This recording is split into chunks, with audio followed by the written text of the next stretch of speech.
ओम शांति।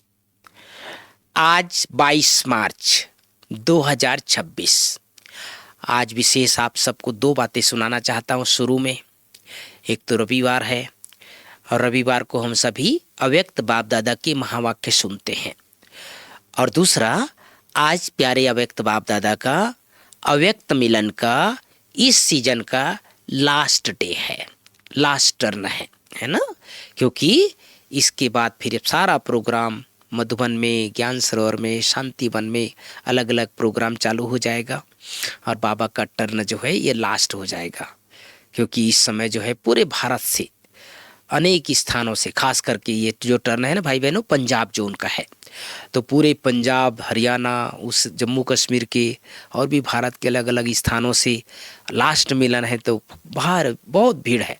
शांतिवन पूरा ब्राह्मणों से सजा हुआ है, जहाँ देखो वहाँ ब्राह्मणों की रिमझिम लगी हुई है। तो आज सवेरे से हम सभी अव्यक्त मिलन की अनुभूति करते रहें, और शाम को जब सूरज भाई जी का क्लास होगा और उसके बाद बाबा की मुरली चलेगी, तो उस समय की जो अनुभूति है ऐसे अनुभव करें जैसे प्रैक्टिकल में बाप दादा इस साकार में डायमंड हॉल में आए हैं।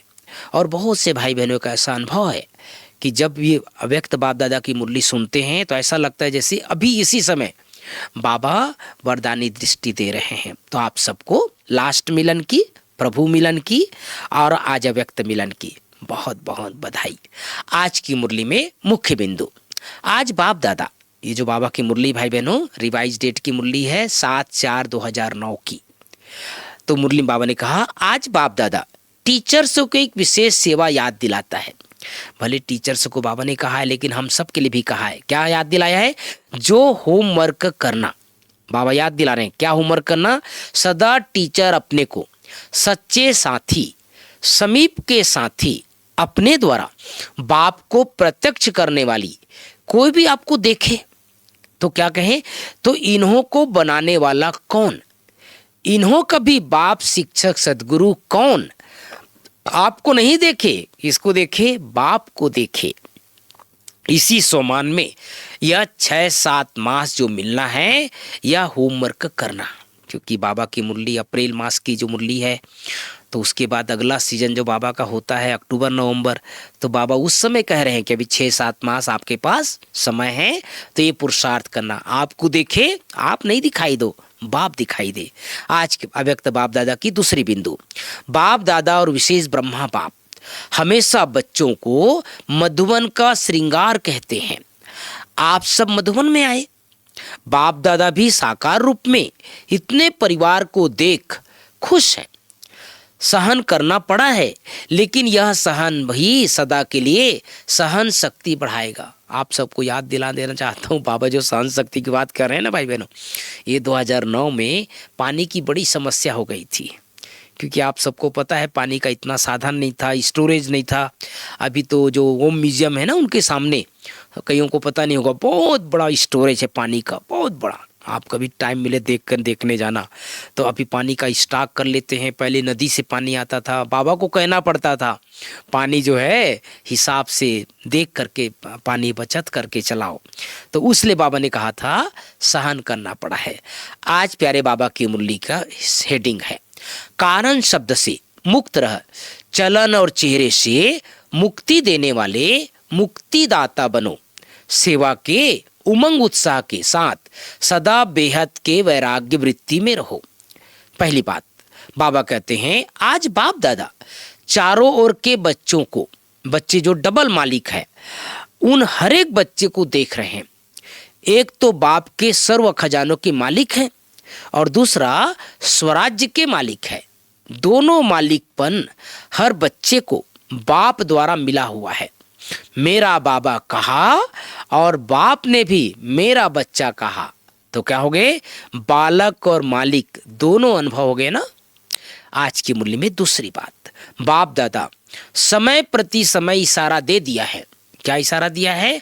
आज विशेष बाप दादा एक तो बेहद के वैराग्य तरफ इशारा दे रहा है, और इसके लिए अभी अपने को चेक करके देहमानी बनने में जो देह अभिमान का जो विघ्न है, अनेक प्रकार के देह अभिमान का अनुभव है ना, अनेक प्रकार के बॉडी कॉन्शियस हर एक को अनुभव है।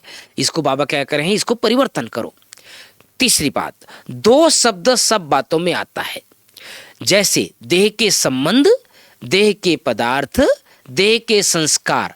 देह शब्द सब में आता है, मूल पुराने संस्कार ही नीचे ले आता है। आज प्राणेश्वर बाबा की मुरली में वरदान, कर्म करते हुए कर्म के बंधन से मुक्त रहने वाले सहज योगी, स्वतः योगी भाव। पांचवी बात, स्लोगन है, एक रस स्थिति के श्रेष्ठ आसन पर विराजमान रहना, यही तपस्वी आत्मा की निशानी है। तो भाई बहनों, आज बाप दादा ने विशेष टीचरों से बात करते हुए अंडरलाइन कराया है, जब भी कोई किसी टीचर को देखे तो क्या देखे, बाबा दिखाई दे, है ना। इनको पढ़ाने वाला कौन, इनको सिखाने वाला कौन, इनका टीचर कौन, इनका बाप कौन, इनका गुरु कौन, है ना। ये यहाँ तक लोग पहुँचे कि इनको बनाने वाला कौन। अभी तक बाबा ने कहा था एक बार मुरली में, ब्रह्मा कुमारियाँ तक पहुँची है, ब्रह्मा कुमारियाँ अच्छा काम कर रहे हैं, ब्रह्मा कुमारियाँ निस्वार्थ भाव से सेवा करते हैं, लेकिन ब्रह्मा कुमारियों के पीछे कौन है ना। शिव बाबा ने कहा था एक बार, अभी शिव बाबा तक पहुँचे नहीं है, लेकिन हमारा लक्ष्य क्या है, शिव बाबा को प्रत्यक्ष करना, शिव बाबा को सबके दिलों में बसा लेना, सभी के मन से एक ही बात निकले, मेरा बाबा मेरा बाबा मेरा बाबा। ये कब निकलेगा, जब ही बिल्कुल निस्वार्थ भाव से आप बाबा ने जो होमवर्क कर दिया उसको करते रहें। फिर बाबा ने एक विशेष बात बताया कि मधुबन में जो भी आते हैं ना, उन्हें देखकर बाप दादा को बहुत खुशी होती है, मेरे बच्चे। और इसके लिए बाबा ने बहुत अच्छी बात बताई। बाबा ने कहा कि इस समय मेरा बाबा कहा, और बाबा ने क्या कहा, मेरा बच्चा। तो हम क्या बन गए, मालिक से मालिक, बालक से मालिक बन गए। तो बालक और मालिक दोनों बन गए हम सभी इस समय संगम युग पर। तो मेरा बाबा मीठा बाबा कहते रहना है। और जैसे मैंने बताया शुरू में, आज अव्यक्त बाप दादा का आगमन दिवस, इस सीजन का लास्ट। तो बाबा की मुरली सुनने के बाद भी हमें कुछ मुख्य बातें अपने पुरुषार्थ के लिए निकालना है। बाबा ने जैसे उस समय 2009 में होमवर्क दिया था, 6-7 मास से पुरुषार्थ करो। हमें भी अब अगला जो टर्न आएगा ना भाई बहनों, ये बाबा का अक्टूबर-नवंबर में आएगा। आप सब जानते हैं अभी बाबा की मुरली लास्ट टर्न है, इसके बाद यहाँ पर एनुअल मीटिंग होगी। पूरे भारतवर्ष के मुख्य सेंटर इंचार्ज और अनेक प्रकार के जो सेवा से साथी जो जुड़े हुए बाबा की यज्ञ में, सब महारथी भाई बहनों का संगम लगेगा शांतिवन में। उसमें फिर बाबा का डेट का अनाउंसमेंट होगा, आगे का कार्यक्रम अनाउंसमेंट होगा। तो ये बाबा का पूरा एक रूपरेखा सेवा का चेंज हो जाएगा। ओम शांति, ओम शांति।